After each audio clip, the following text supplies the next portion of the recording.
Hello everyone, সকলকে স্বাগত জানাই। আজকে আমি তোমাদের জন্য আরও একটা গুরুত্বপূর্ণ জিকে প্র্যাকটিস সেট নিয়ে চলে এসেছি। দেখো, আজকে কিন্তু আরপিএফ কনস্টেবলের জিকে আছে কিন্তু, ঠিক আছে? তাই বলে ভেবো না যে এই প্রশ্নগুলো ডাব্লিউবিপি কেপিতে আসবে না। এই ভুলটা কেউ একদম করো না, ঠিক আছে? কারণ প্রশ্ন কোনো নির্দিষ্ট পরীক্ষার জন্য নয়, প্রশ্ন হয় সব পরীক্ষার জন্যই, ঠিক আছে? এটাও কিন্তু পুলিশই, তবে রেল পুলিশ, তবে এখানে সব স্ট্যান্ডার্ড প্রশ্ন আছে। এরকম প্রশ্নই কিন্তু এখন ডাব্লিউবিপি কেপিতে হবে, ঠিক আছে? তাই এই কথাটা মাথায় রেখে এই ক্লাসটা সম্পূর্ণ করো। আর আশা করব তোমাদের এই ক্লাসটা খুবই ভালো লাগবে। যদি ভালো লেগে থাকে অবশ্যই একটা কমেন্টে জানাবে, ঠিক আছে? আর একটু চারিদিকে ছড়িয়ে দিও ক্লাসটা, যাতে আমি অনেক মোটিভেট হই। আর প্রত্যেক দিন তোমাদের জন্য এরকম ক্লাস, আর যেন তোমাদের জন্য আমি ম্যাথ, রিজনিং, ইংলিশ এগুলোও যেন আনতে পারি, এত মোটিভেট করো আমাকে, ঠিক আছে? ব্যাস এইটুকানি তোমাদের কাছে চাওয়া, আর কিচ্ছু নয়। না আমাকে সাবস্ক্রাইব করতে হবে, লাইক করতে হবে, শুধু একটু সবার কাছে পৌঁছে দিও ক্লাসটা। আর মন দিয়ে তোমরা দেখো, আর যদি ভালো লেগে থাকে অবশ্যই একটা কমেন্টে বলো, ঠিক আছে? চলো তাহলে ক্লাসটা শুরু করি।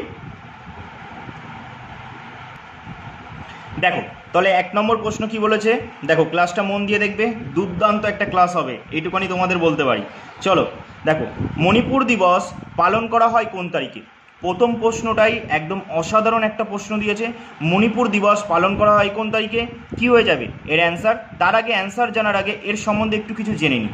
মণিপুর হচ্ছে আমাদের কি, আমরা প্রত্যেকেই জানি এটা আমাদের নর্থ ইস্ট সাইডের একটি কি রাজ্য। যেই রাজ্যগুলোকে আমরা মানে নর্থ ইস্টে 7টা রাজ্য আছে, যাকে আমরা 7 সিস্টার্স বলি। 7 সিস্টার্স বলি 7টা রাজ্যকে, ঠিক আছে? তাহলে সেই 7টা রাজ্য কী কী, এটা তোমরা আমাকে কমেন্টে জানাবে। এটা আজ আমি তোমাদেরকে বলবো না, তোমরা জানাবে, কারণ তোমাদের জন্য একটু হোমওয়ার্ক রাখতে হবে, নাহলে ক্লাসের ভিতর মজা থাকবে না, ঠিক আছে? তাহলে তোমরা আমাকে 7টা রাজ্য জানাবে। তাহলে বলো, মণিপুরের রাজধানী কী? মণিপুরের রাজধানী হচ্ছে ইম্ফল, মনে থাকবে, মণিপুরের রাজধানী ইম্ফল। তাহলে মণিপুরের মুখ্যমন্ত্রী বর্তমানে কে আছে? বর্তমান মণিপুরের মুখ্যমন্ত্রী কে বলতে পারবে? বর্তমান মণিপুরে কোনো মুখ্যমন্ত্রী নেই, বর্তমানে এখন রাষ্ট্রপতি শাসন চলছে না মণিপুরে। আমরা প্রত্যেকে তাই তো জানি, মণিপুরে এখন বর্তমান রাষ্ট্রপতি শাসন চলছে, কারণ মণিপুরের মুখ্যমন্ত্রী ছিলেন এন বীরেন সিং। তিনি পদত্যাগ করার পর ওখানে এখন রাষ্ট্রপতি শাসন চলছে। তাহলে রাজ্যপাল কে আছে এখন এখানে? অজয় কুমার ভাল্লা। অজয় কুমার ভাল্লা ইনি এখন রাজ্যপাল আছে ওখানকার, মনে থাকবে? তাহলে এবার বলে ফেলো তো, মণিপুর দিবস কবে পালন করা হয়? মণিপুর দিবস পালন করা হয়, অপশান বি হয়ে যাবে সঠিক অ্যান্সার, 21শে জানুয়ারি। 21শে জানুয়ারি মণিপুর দিবস পালন করা হয়। তাহলে মণিপুর রাজ্যটা মানে কবে গঠিত হয়েছিল বলো তো? মণিপুর রাজ্যটা কত সালে গঠিত হয়েছিল বলো? এটা হয়ে যাবে কত সালে? 1972 সালে, মনে রাখবে, ঠিক আছে? 21শে জানুয়ারি 1972 সালে মণিপুর রাজ্যটা একটা স্টেট হিসাবে গঠন করেছিল, ঠিক আছে? তাহলে আমরা জানলাম মুখ্যমন্ত্রীকে, যে এখন মুখ্যমন্ত্রী নেই, রাজ্যপাল কে আছে আমরা এটাও জানলাম, খুব ভালো কথা। তাহলে বলে ফেলো এবার একটা, যে মণিপুরে একটা ভাসমান উদ্যান আছে, তার নাম কি? মণিপুরে একটা ভাসমান উদ্যান আছে, সেটার নাম হচ্ছে কেইবুল লামজাও। কেইবুল লামজাও এটা একটা এটা কিন্তু ভাসমান উদ্যান, ঠিক আছে? এটা ভাসমান উদ্যান। আর বলো, লোকটাক হ্রদ কোথায় আছে? লোকটাক হ্রদ এটাও মণিপুরে আছে, মাথায় রাখবে, ঠিক আছে এই জিনিসগুলো? তাহলে আমাকে কিন্তু অবশ্যই কমেন্টে জানাবে 7 সিস্টার্স, 7টা রাজ্যের নাম আমাকে অবশ্যই কমেন্টে জানাবে, হ্যাঁ? চলো তাহলে এবার আমরা 2 নম্বর প্রশ্ন দেখি। দেখো 2 নম্বর প্রশ্ন কি বলেছে, মিশন ইন্দ্রধনুষ প্রকল্প কেন্দ্র সরকার কর্তৃক কত সালে ঘোষণা করা হয়েছিল? মিশন ইন্দ্রধনু প্রকল্প কত সালে চালু করেছিল কেন্দ্র সরকার?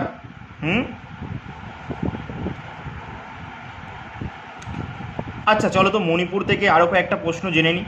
আচ্ছা বলো তো, মণিপুরের প্রথম রাজা কে ছিল? মণিপুরের লিখে নাও, যদি না জানা থাকে অবশ্যই কিন্তু লিখে নেবে এগুলো, ঠিক আছে?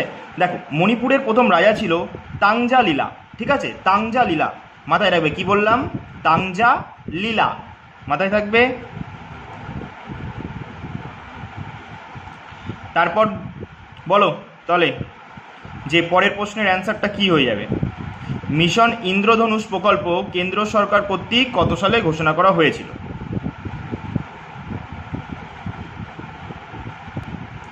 বলো তাহলে, মিশন ইন্দ্রধনুষ প্রকল্প কেন্দ্রীয় সরকার কর্তৃক কত সালে ঘোষণা করা হয়? এটা হয়ে যাবে অপশান বি হচ্ছে সঠিক অ্যান্সার, 2014 সালে। 2014 সালে এটা চালু হয়েছিল। ঠিক আছে, এই মিশনটা কবে চালু হয়েছিল? 2014 সালে। তারিখটা বলতে পারবে? 25শে ডিসেম্বর। ঠিক আছে, মনে রাখবে 25শে ডিসেম্বর চালু হয়েছিল। খুব ভালো একটা প্রশ্ন। ঠিক আছে, মিশন ইন্দ্রধনুষ 2014 সালে 25শে ডিসেম্বর চালু হয়। আচ্ছা, এটা কিসের সঙ্গে যুক্ত ছিল এই ইন্দ্রধনুষ এই প্রকল্পটা? শোনো তাহলে, মিশন ইন্দ্রধনুষ হচ্ছে এটা একটা স্বাস্থ্য মিশন ছিল। ঠিক আছে, স্বাস্থ্য মিশন যেটা শুরু হয়েছিল কবে? 25শে ডিসেম্বর 2014 সালে। কে শুরু করেছিল বলতে পারবে? কেন্দ্রীয় স্বাস্থ্যমন্ত্রী বর্তমানে কে আছে? যিনি বিজেপির সভাপতি ছিলেন, কে ছিলেন? জেপি নাড্ডা। জেপি নাড্ডা এখন আমাদের বর্তমান কেন্দ্রীয় স্বাস্থ্যমন্ত্রী। তিনিই কিন্তু এই প্রকল্পটা চালু করেছিলেন। তবে এই প্রকল্পের মাধ্যমে কি করা হচ্ছিল? এই প্রকল্পের মাধ্যমে অ্যাকচুয়ালি টিকাদান চালু করা হয়েছিল এই প্রকল্পের মাধ্যমে। ঠিক আছে, নানা রকম সেই টিকা দেওয়ার কথা, ডিপথেরিয়া, হোপিং কাশি, হিমোফিলিয়া, ইনফ্লুয়েঞ্জা, এইসব বিভিন্ন জিনিসের, যেমনি পোলিও, যক্কা, হাম, হেপাটাইটিস বি ইত্যাদি টিকা দেওয়ার জন্য এই মিশনটা শুরু করা হয়েছিল। এগুলো মাথায় রাখবে একটু। ঠিক আছে, চলো এবার আমরা পরের প্রশ্নে যাই।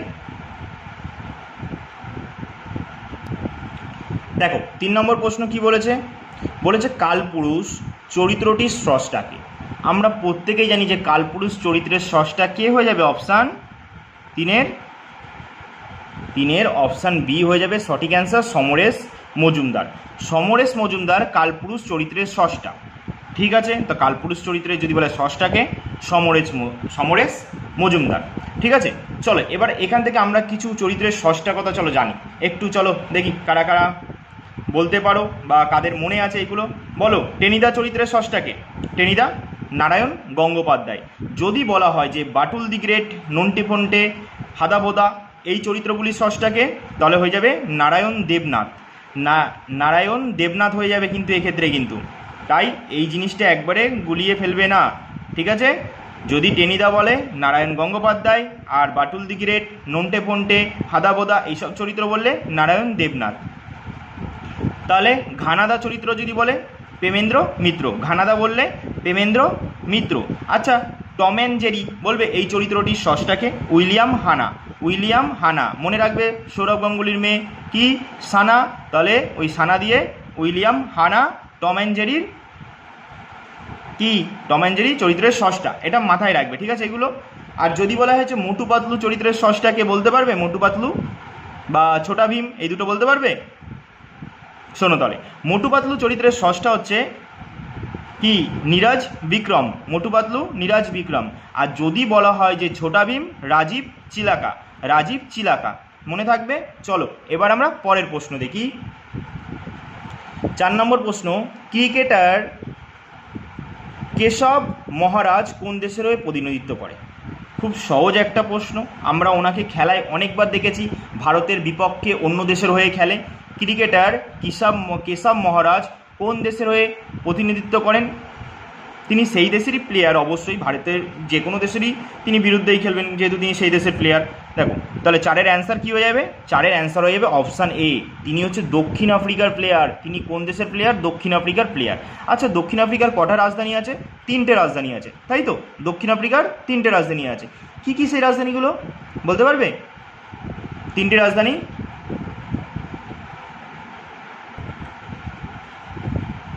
প্রিটোরিয়া, তারপর ব্লুমফেন্টন আর কেপটাউন। এগুলো মাথায় রাখবে। ঠিক আছে, তাহলে বলে ফেলো তো দক্ষিণ আফ্রিকার মুদ্রার নাম কি? র্যান্ড। দক্ষিণ আফ্রিকার মুদ্রার নাম হচ্ছে র্যান্ড। তাহলে বলো শ্রীলঙ্কার মুদ্রার নাম কি? শ্রীলঙ্কান রুপি।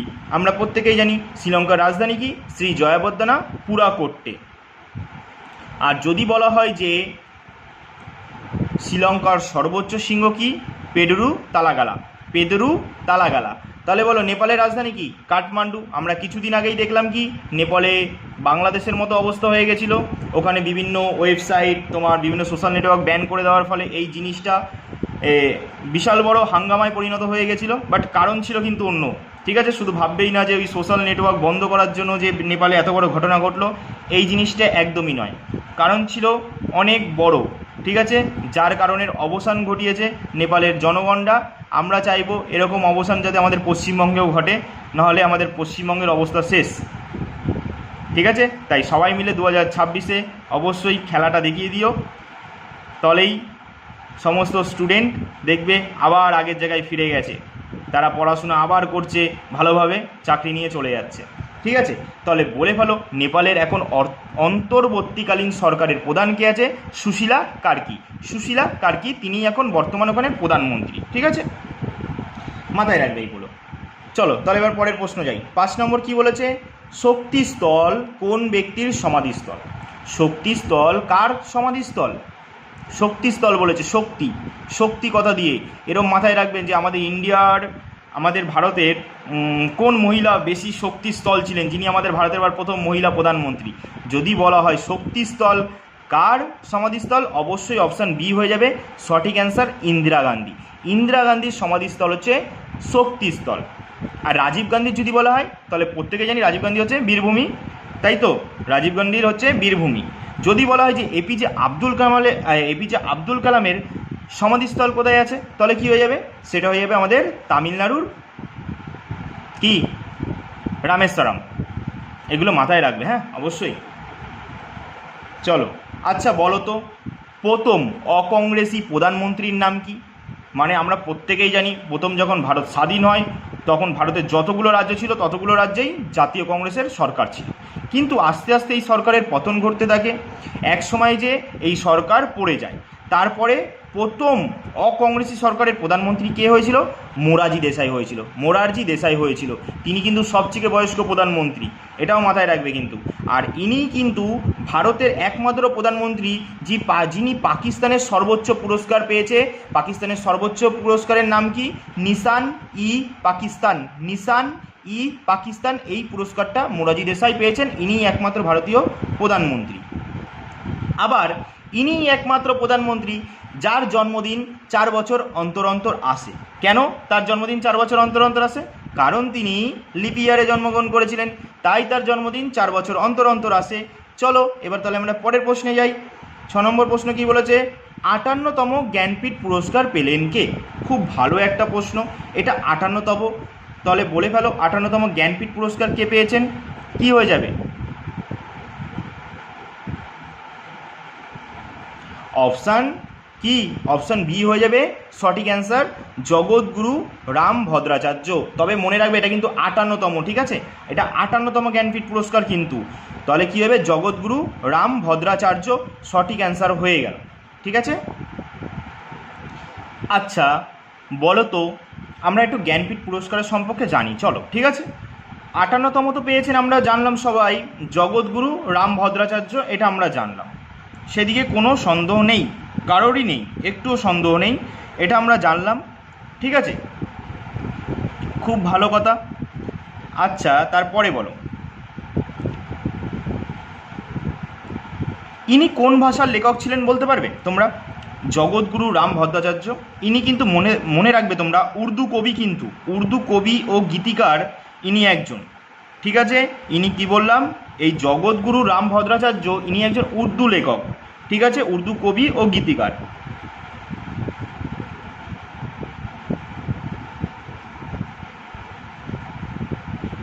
তাহলে এবার বলো, এটা তো 58তম ছিল, তাহলে আমরা একটু পেছনে যাব নাকি না সামনে যাব?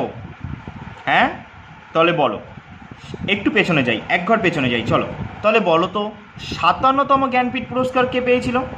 57তম জ্ঞানপীঠ পুরস্কার পেয়েছিল দামোদর মৌজা। কি বললাম? দামোদর মৌজা, তিনি 57তম জ্ঞানপীঠ পুরস্কার পেয়েছিল। তিনি কোন ভাষার তলে লেখক ছিলেন? ইনি ছিলেন কোঙ্কণী ভাষার লেখক ছিলেন।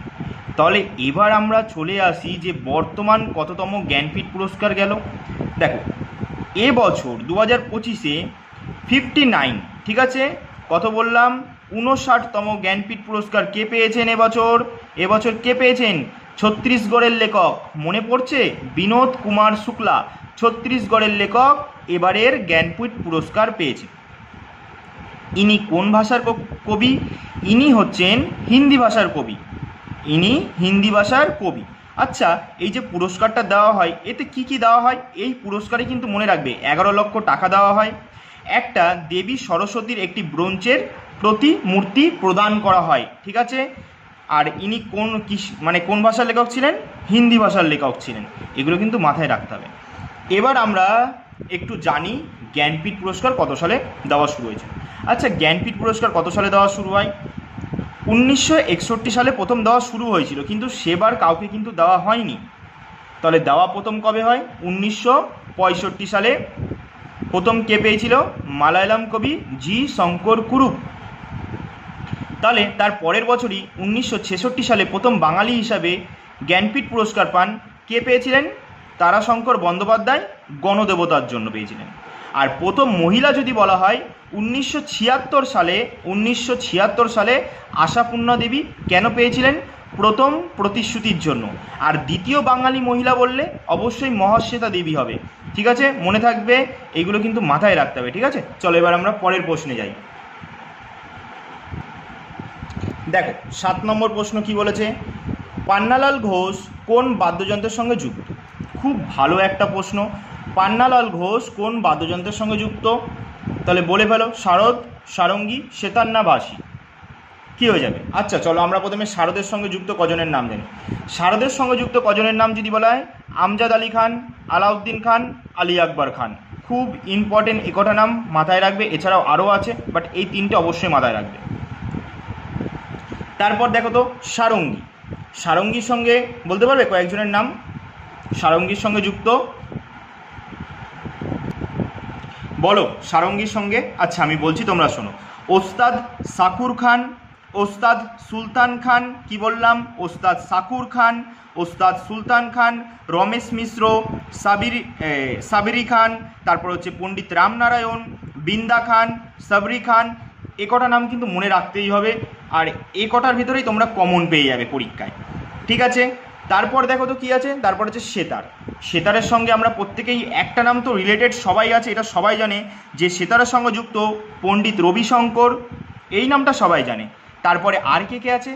পণ্ডিত রবিশঙ্কর, এবার বিলায়েত খান, নিখিল ব্যানার্জি, তারপর বুদ্ধদত্ত মুখার্জি, অনুষ্কা শঙ্কর, আমির খসরু। এগুলো মাথায় রাখতে হবে। তারপর বলো বাঁশি। বাঁশির সঙ্গে যুক্ত যদি বলা হয় বাঁশি, হরিপ্রসাদ চৌরাশিয়া, পান্নালাল ঘোষ, রাজেন্দ্র প্রসান্ন, টি.আর. মহালিঙ্গম, ঠিক আছে, গোপাল কৃষ্ণান। এগুলো মাথায় রাখবে। ঠিক আছে, তাহলে আমাদের এখানে প্রশ্নটা কী ছিল? আমরা তো পেয়েই গেলাম অ্যান্সার। তাহলে পান্নালাল ঘোষ কিসের সঙ্গে যুক্ত? অপশান ডি, বাঁশির সঙ্গে যুক্ত। এটাই হয়ে যাবে সঠিক অ্যান্সার। ঠিক আছে, এগুলো জানলাম। আচ্ছা এছাড়াও আরেকটু জানবো, চলো। সানাইয়ের সঙ্গে যুক্ত কজনের নাম? ওস্তাদ বিসমিল্লা খান, আলী আহমেদ হোসেন, কৃষ্ণরাম চৌধুরী। তবলার সাথে যদি বলা হয় তাহলে ওস্তাদ আল্লা রাখা খান, তারই বড় পুত্র জাকির হোসেন যিনি মারা গেলেন সম্প্রতি আমরা জানি, কিষাণ মহারাজ, শান্তা প্রসাদ, সাবির খান, সন্দীপ দাস, রাধাকান্ত নন্দী, এরা তবলার সাথে যুক্ত। এগুলো মাথায় রাখবে। ঠিক আছে, আর কি বলবো? চলো দুটো বলি।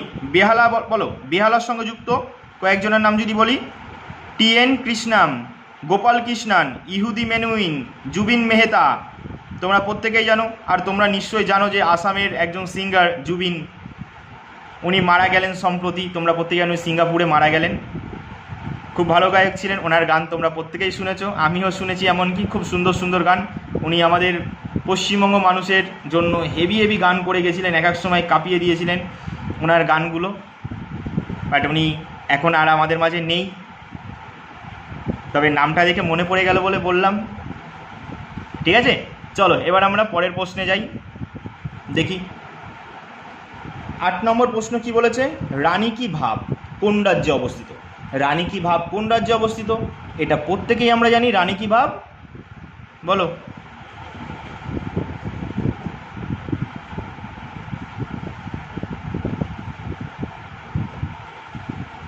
আটের কী হয়ে যাবে? আটের হয়ে যাবে না অপশান বি। এই প্রশ্নটা আমি অনেকবার করিয়েছি, কিন্তু আরও আগের সেটগুলোতেও করিয়েছি। রানী কি ভাব গুজরাটে অবস্থিত। গুজরাটের মুখ্যমন্ত্রীকে ভূপেন্দ্র প্যাটেল। রাজ্যপাল কে আছে এখন বর্তমানে? আচার্য দেবব্রত, যিনি কিন্তু মহারাষ্ট্রের রাজ্যপাল হিসেবে শপথ গ্রহণ করলেন। তিনি এখন দুটো রাজ্যের রাজ্যপাল রূপে আছেন। ঠিক আছে, এটা মাথায় রাখবেন কিন্তু। দেখো তারপর আর কি জানবো এখান দিয়ে? তাহলে গুজরাটের রাজধানী কি? গান্ধীনগর। গান্ধীনগরকে কিন্তু এশিয়ার সবুজতম রাজধানী বলা হয়। রানী কি ভাব এটা কত টাকার নোটে দেখা যায় বলতে পারবে? আচ্ছা, আর একবার আমি এটা আবার মনে করাই। 10 টাকার নোটে কিসের ছবি আছে? উড়িষ্যার কোণারকে সূর্য মন্দির। যদি বলা হয় 20 টাকার নোটে ইলোরা গুহা, 50 টাকার নোটে বললে হ্রদসহ হাম্পি, 100 টাকার নোটে যদি বলা হয়, তোমার কাছে আছে তো এখন 100 টাকার নোট? যদি থাকে এই সময় অবশ্যই আমাকে কমেন্টে জানাবে। তাহলে 100 টাকার নোটটা ঘুরিয়ে দেখে নাও, কার ছবি আছে? রানী কি ভাত। যদি বলে 200 টাকা সাঁচি স্তূপ, 500 টাকা বললে লালকেল্লা, আর 2000 টাকা বললে যেটা বন্ধ হয়ে গেছে মঙ্গলযান মিশন। কত সালে হয়েছিল? 2013 সালে হয়েছিল, মাথায় থাকবে। চলো পরের প্রশ্ন দেখি। 9 নম্বর, বৈজয়ন্তী মালা কোন ধরনের নৃত্যের সঙ্গে যুক্ত? বৈজয়ন্তী মালা কোন ধরনের নৃত্যের সঙ্গে যুক্ত? তাহলে 9 এর অ্যান্সার কী হয়ে যাবে? কথাকলি, ওডিসি, মোহিনীঅট্টম না কত্থক? 9 এর অপশান সি হয়ে যাবে সঠিক অ্যান্সার, মোহিনীঅট্টম। মোহিনীঅট্টমের সঙ্গে যুক্ত হচ্ছে কে? বৈজয়ন্তী মালা। এই নামটা খুব ভালো করে মনে রাখবে, পরীক্ষায় অনেকবার দিয়েছে। যারা এসএসসির অ্যাসপিরেন্ট আছে তোমরা ভালো করে জানো যে এই প্রশ্নগুলো কিভাবে এই পরীক্ষায় দেওয়া হয়। বৈজয়ন্তী মালা কোন ধরনের নৃত্যের সঙ্গে যুক্ত? মোহিনীঅট্টম। মোহিনীঅট্টম কোথাকার নৃত্য? কেরালা। কথাকলি, মোহিনীঅট্টম, ওট্টানথুলাম এগুলো সব কেরালার নৃত্য। যদি বলা হয় যে ওড়িশি কোথাকার? উড়িষ্যার। কত্থক কোথাকার? উত্তর ভারত। বেসিক্যালি রাজ্য যদি জিজ্ঞাসা করা হয় ইউপি বলবে। শাস্ত্রীয়া আসাম। মণিপুরি মণিপুরের। মাথায় থাকবে। এবার আমরা ভারতনাট্যম জানি কোথাকার নৃত্য? তামিলনাড়ু। ভারতনাট্যম, কুমি, কাবাদি, কোলাট্টাম এগুলো সব তামিলনাড়ু নৃত্য। তাহলে 10 নম্বর প্রশ্ন দেখি, নিচের কোন দেশটি সার্কের সদস্য নয়? সবার প্রথম আমরা এটা জানি যে সার্ক কত সালে প্রতিষ্ঠিত হয়েছিল। সার্ক প্রতিষ্ঠিত হয় 1985 সালে। তাহলে সার্কের ফুল ফর্ম কি? South Asian association regional cooperation. মাথায় থাকবে। তাহলে বলে ফেলো এর ভিতরে সাউথের এই সার্কের সদস্য নয় কোন দেশ? আমরা প্রত্যেকেই জানি চীন সার্কের সদস্য নয়। তাহলে 10 এর অ্যান্সার কী হয়ে যাবে? 10 এর অ্যান্সার হয়ে যাবে অপশান বি, চীন সার্কের সদস্য নয়। মালদ্বীপ, পাকিস্তান, শ্রীলঙ্কা এরা সকলেই সার্কের সদস্য। আর কি, আজকে পাকিস্তানের সাথে ম্যাচ আছে ভারতের, আমরা জিতবো তো আজকে? আশা করি অবশ্যই জিতবো। ঠিক আছে, পাকিস্তানকে আজকে আমরা হারিয়েই দেবো একদমই। চলো এবার যেটা পুরোটাই নির্ভর করছে খেলার ওপরে, কোন দেশ কেমনি খেলবে, তাই তো? যে ভালো খেলবে অবশ্য সেই জিতবে। আমরা চাই আমাদের ভারত যেন আজকেও চ্যাম্পিয়ন হোক। ঠিক আছে, চলো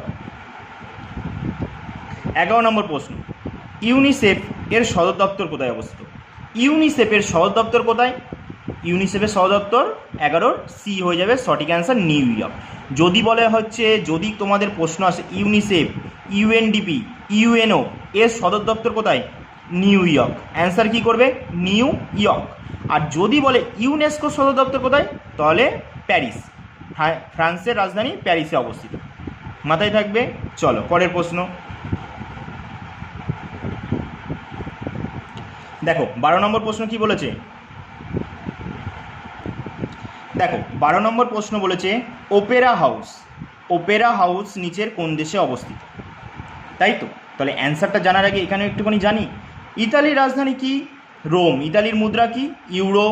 আচ্ছা, ইতালি কোন মহাদেশের অন্তর্গত? অবশ্যই ইউরোপিয়ান কান্ট্রি একটা। থাইল্যান্ডের রাজধানী ব্যাংকক। থাইল্যান্ডের মুদ্রা ভাট। তাহলে বলো ইজিপ্তের রাজধানী কি? কি এটা তোমরা আমাকে বলবে। অস্ট্রেলিয়ার রাজধানী কি? অস্ট্রেলিয়ার রাজধানী হচ্ছে ক্যানবেরা। মুদ্রা কি? ডলার। অস্ট্রেলিয়ার সর্বোচ্চ শৃঙ্গ মাউন্ট কোসিয়াসকো। অস্ট্রেলিয়ার প্রধান নদী মারে ডালি। মারে আর ডালি কিন্তু দুটো আলাদা নদী, হ্যাঁ, তবে মারে ডালি হচ্ছে অস্ট্রেলিয়ার প্রধান নদী, এটা মাথায় রাখবে। তারপর দেখো তাহলে এখানে ওপেরা হাউস কোন দেশে অবস্থিত? অপশান ডি হয়ে যাবে সঠিক অ্যান্সার, অস্ট্রেলিয়াতে অবস্থিত। ওপেরা হাউস কি বলতে পারবে? এটা একটা ওপেরা হাউস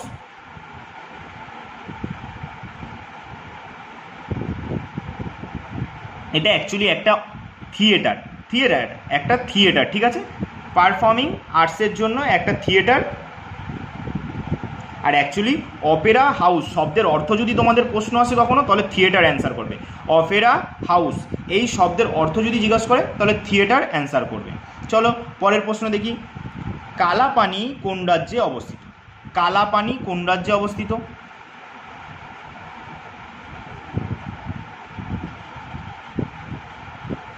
কি হয়ে যাবে? কালাপানি কোন রাজ্যে অবস্থিত? 13 অপশান আমরা প্রত্যেকে জানি কালাপানি কোথায়? উত্তরাখণ্ডে না? উত্তরাখণ্ডে অবস্থিত কালাপানি। উত্তরাখণ্ডের মুখ্যমন্ত্রী কে আছে এখন বর্তমানে? Pushkar Singh Dhami, lieutenant general Gurmit Singh.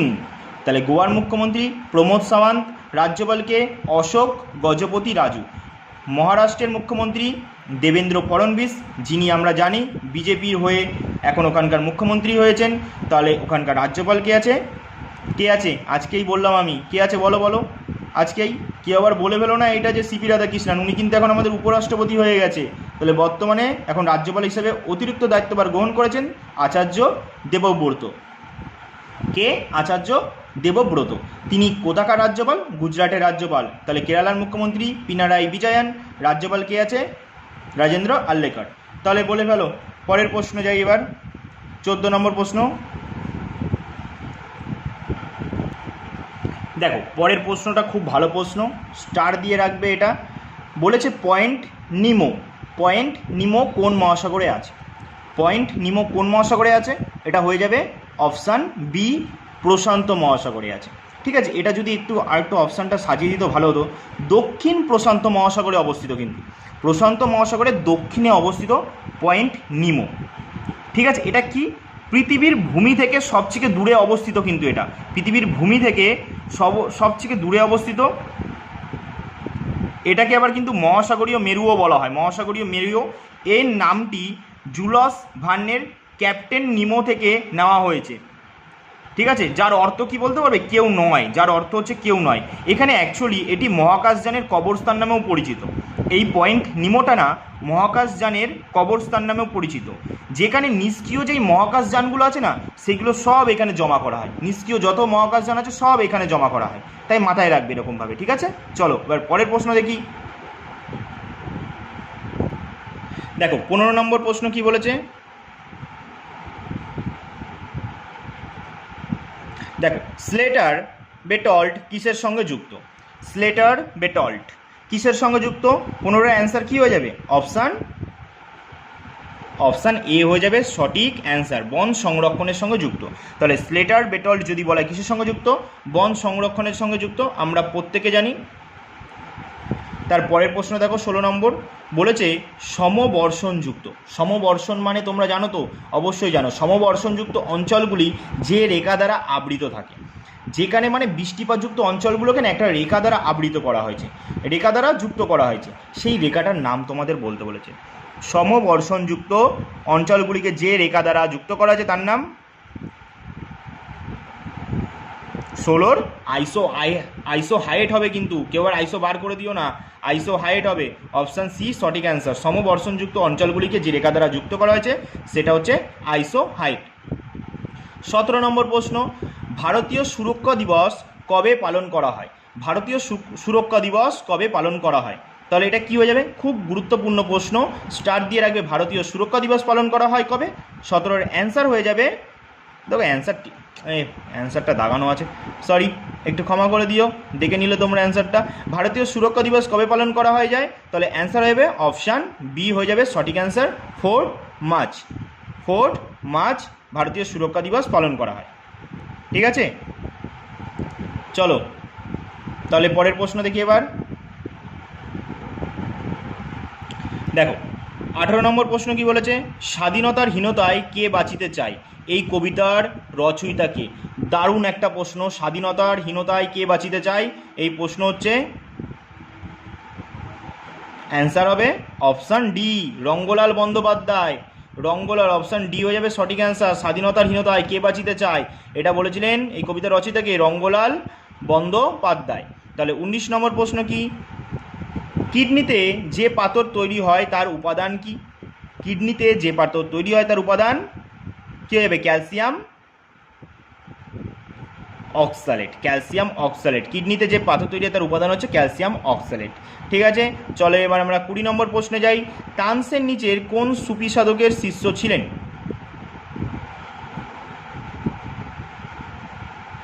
যা, এখানে তো অপশানই নেই, কি হবে এবার? তানসেন নিচের কোন সুফি সাধকের শিষ্য ছিলেন? এবার কি দিয়ে রেখেছে? 12টা 15 মিনিট, কি সব ভুল ভাল জিনিস দেয় বলো দেখি তো, এত ভুলভাল জিনিস দিলে হয়? এমনিতেই প্রচুর অ্যান্সার ভুল। তারপরে দেখো, তানসেন নিচের কোন সুফি সাধকের শিষ্য ছিলেন? তাহলে অ্যান্সারটা কী হবে বলো, তোমাদের একটু সময় দিই। আমি কি এটা হোমওয়ার্ক দেবো না অ্যান্সার বলে দেবো? দেখো এখানে তো অপশান দেওয়া নেই, আমি বলে দিচ্ছি তবু অ্যান্সার। দেখো, তানসেন যদি বলা হয় যে কোন সুফি সাধকের শিষ্য ছিলেন, যদি বলে প্রধান, ঠিক আছে, তাহলে কি বলবে তোমরা অ্যান্সার? তখন গোয়ালিয়রের বিখ্যাত সুফি সাধক মোহাম্মদ গাউস, মোহাম্মদ গাউসের প্রধান শিষ্য ছিলেন। ওনার আরও একটা নাম হচ্ছে হজরত শেখ মোহাম্মদ গাউস। এছাড়াও তিনি কিন্তু না বৃন্দাবন সঙ্গীত গুরু স্বামী হরিদাসেরও শিষ্য ছিলেন। বৃন্দাবনের সঙ্গীত গুরু স্বামী হরিদাসেরও শিষ্য ছিলেন, এটাও মাথায় রাখবে, ঠিক আছে? তাহলে এই ছিল 20টা প্রশ্ন আজকের, এই ছিল 20টা প্রশ্ন। শেষ প্রশ্নের তো অপশানই ছিল না, কি বলবো আর? তাহলে কিছু তো বলার নেই আমার, যেহেতু এটা আমার নিজস্ব জিনিস নয় তৈরি করা, তাই তো? যদি নিজস্ব হতো তাও নয় কিছু একটা বলা যেত, যেহেতু আমার নিজস্ব নাই তবুও আমি অ্যান্সার বলে দিলাম তোমাদেরকে। তাহলে তোমরা কি করবে এবার? তোমরা এই ক্লাসটা যেই দেখেছো, যাদের যেই প্রশ্নটা জানা নেই, অবশ্যই সেটা খাতায় কি করবে? নোট করে নেবে। অবশ্যই সেটা খাতায় নোট করে নেবে, কারণ খাতায় যদি নোট করে নাও তোমরা আবার যখন পড়বে তোমাদের সেটা আর একবার ভালো করে পড়া হয়ে যাবে। তাই অবশ্যই কিন্তু নোট করে নিও। আর যদি ক্লাসটা ভালো লেগে থাকে অবশ্যই একটা কমেন্টে লিখো। আর তোমাদের কোন কোন বিষয়ের ওপরে ক্লাস চাই, যদি ম্যাথের বেসিক থেকে কারো যদি ক্লাস দরকার হয় সেটাও আমাকে বলবে, ঠিক আছে? বেসিক থেকে অ্যাডভান্স বা অ্যাডভান্স থেকে বেসিক যাই হোক না কেন, যেই ক্লাস দরকার A to Z যেটা বলবে আমি তোমাদের সেটাই দেবো। তবে এখন একটু সময়ের অভাব আছে তার জন্য, বাট তোমরা আমাকে বলে যাও, আমি তোমাদের অবশ্যই দেবো, কারণ এখন পরপর পরীক্ষা হবে, ঠিক আছে? তাই অবশ্যই কমেন্ট করবে আর চেষ্টা করবে যে এই ক্লাসটা যেন প্রচুর মানুষের কাছে পৌঁছে যায়, যাতে আমি অনেক মোটিভেট হয়ে তোমাদের জন্য প্রত্যেক দিন আমি এরকম ধরনের ক্লাস দিতে পারি। ব্যাস এইটুকুনি বলার, আর কিচ্ছু নেই, বাদবাকি তোমাদের ওপর সব কিছু, ঠিক আছে? আর যদি ক্লাসটা ভালো লেগে থাকে পরের ক্লাসে কিন্তু অবশ্যই আসবে তাহলে, ঠিক আছে? চলো তাহলে আজকে এখানেই ক্লাস শেষ করছি, আবার দেখা হবে পরবর্তী ক্লাসে। ততক্ষণের জন্য সকলকে টাটা।